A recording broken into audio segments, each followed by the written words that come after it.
Nothing can be more frustrating when you sit down to watch one of your favorite programs on A&E and you run into issues streaming it. Well, in today's tech video, I'm going to show you how to fix A&E App if it isn't working on your Hitachi Smart TV.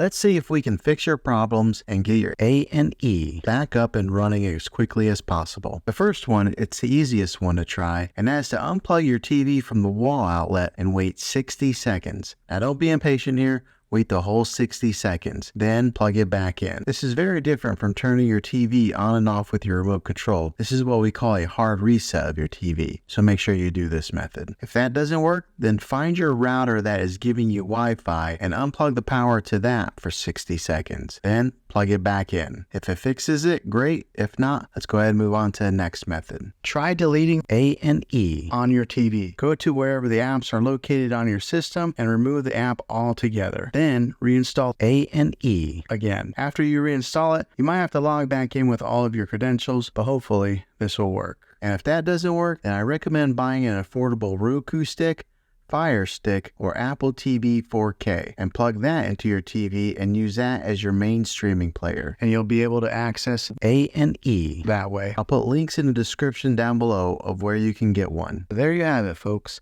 If this video was helpful, go ahead and click a thumbs up on it. Go ahead and subscribe to my channel. I make tech videos all the time, and I would love to have you back in the next one. Take care.